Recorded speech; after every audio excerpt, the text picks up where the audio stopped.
राधे राधे। मौन। जब शब्द थम जाते हैं तब आत्मा बोलती है। जब बाहर का कोलाहल शांत होता है तब भीतर का ब्रह्मांड जाग उठता है।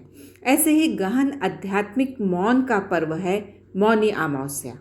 यह केवल एक तिथि नहीं बल्कि आत्मशुद्धि, तप, संयम और मोक्ष की दिशा में बढ़ाया गया एक मौन कदम है।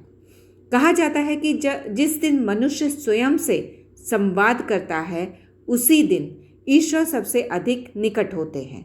मौनी अमावस्या उसी अनुभूति का पर्व है।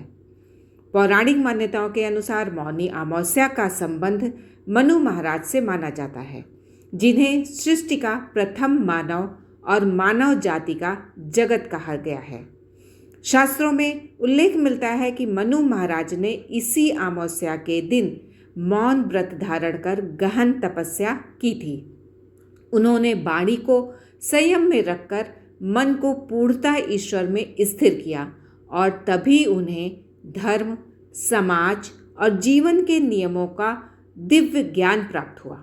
इसी कारण इस अमावस्या को मौनी अमावस्या कहा गया, जहाँ मौन ही साधना है और मौन ही उपासना। एक प्राचीन कथा के अनुसार एक समय पृथ्वी पर पाप, अहंकार और अशांति बहुत अधिक बढ़ गई थी। मनुष्य बोल तो रहा था पर सुन कोई नहीं रहा था। हर कोई अपनी वाणी से दूसरों को जीतना चाहता था, पर आत्मा को कोई नहीं सुन रहा था। तब महर्षि मनु ने सोचा कि यदि वाणी को विराम दिया जाए तो शायद आत्मा की आवाज सुनी जा सके। उन्होंने मौनी अमावस्या के दिन पूर्ण रूप से मौन धारण किया, अन्न जल का त्याग किया और गंगा तट पर बैठकर केवल नारायण का स्मरण किया। कहा जाता है कि उनकी तपस्या से प्रसन्न होकर स्वयं भगवान विष्णु प्रकट हुए। भगवान ने कहा, हे मनु, जब वाणी शांत होती है तब मन शुद्ध होता है और जब मन शुद्ध होता है तब धर्म स्वयं प्रकट होता है। उसी क्षण से मौनी अमावस्या को वाणी, मन और कर्म की शुद्धि का पर्व माना जाने लगा।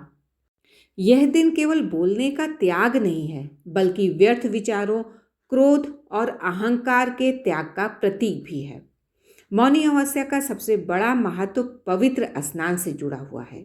शास्त्रों में वर्णन मिलता है कि इस दिन गंगा, यमुना, सरस्वती जैसे पवित्र तीर्थों में स्नान करने से जन्म जन्मांतर के पाप नष्ट हो जाते हैं। विशेष रूप से प्रयागराज में इस दिन का स्नान अत्यंत ही पुण्यदायी माना गया है। कहा जाता है कि इस दिन देवता भी पृथ्वी पर आकर तीर्थों में स्नान करते हैं, इसीलिए इस अमावस्या को देव अमावस्या भी कहा जाता है। एक बहुत ही लोक प्रचलित कथा के अनुसार एक निर्धन ब्राह्मण परिवार था। परिवार में गरीबी थी, रोग था और मानसिक अशांति भी। किसी संत ने उन्हें मौनी अमावस्या के दिन सूर्योदय से पूर्व स्नान करने, दिन भर मौन रखने और संध्या समय दीपदान करने की सलाह दी। ब्राह्मण ने पूरी श्रद्धा से व्रत किया। कहा जाता है कि उसी दिन से उनके जीवन में धीरे धीरे शांति, स्वास्थ्य और संतोष का प्रवेश हुआ। यह कथा हमें बताती है कि मौनी अमावस्या का फल तुरंत चमत्कार नहीं बल्कि धीरे धीरे जीवन को संतुलित करने वाला होता है। इस दिन का मौन केवल बाहरी नहीं होता, वास्तविक मौन वह है जहाँ मनुष्य दूसरों की निंदा, व्यर्थ का वाद विवाद और नकारात्मक सोच से स्वयं को दूर रखता है।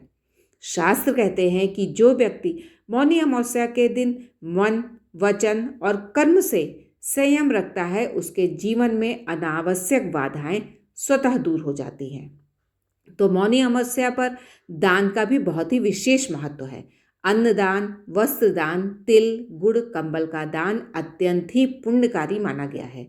माना जाता है कि इस दिन किया गया दान अक्षय फल देता है, क्योंकि यह दान अहंकार नहीं बल्कि मौन और विनम्रता से किया जाता है। यह अमावस्या हमें यह भी सिखाती है कि जीवन में हर समस्या का समाधान शब्दों में नहीं, कभी कभी मौन में भी छिपा होता है। जब हम चुप होकर स्वयं को सुनते हैं तब ईश्वर हमें मार्ग दिखाते हैं। मौनी अमावस्या आत्मा की सफाई का दिन है। जैसे हम घर की सफाई करते हैं, वैसे ही इस दिन मन और विचारों की सफाई होती है। अंत में यही कहा जा सकता है कि मौनी अमावस्या केवल एक व्रत नहीं, बल्कि एक आध्यात्मिक अभ्यास है। यदि जीवन में शांति चाहिए, निर्णयों में स्पष्टता चाहिए और ईश्वर से वास्तविक जुड़ाव चाहिए, तो इस दिन कुछ समय का मौन अवश्य अपनाइए, क्योंकि जब शब्द रुकते हैं तब सत्य बोलने लगता है। यदि यह पावन कथा आपकी आत्मा को छू गई हो, तो इसे अपने परिवार और मित्रों के साथ अवश्य ही साझा करें, ताकि मौन का यह दिव्य संदेश अधिक से अधिक लोगों तक पहुंच सके। राधे राधे।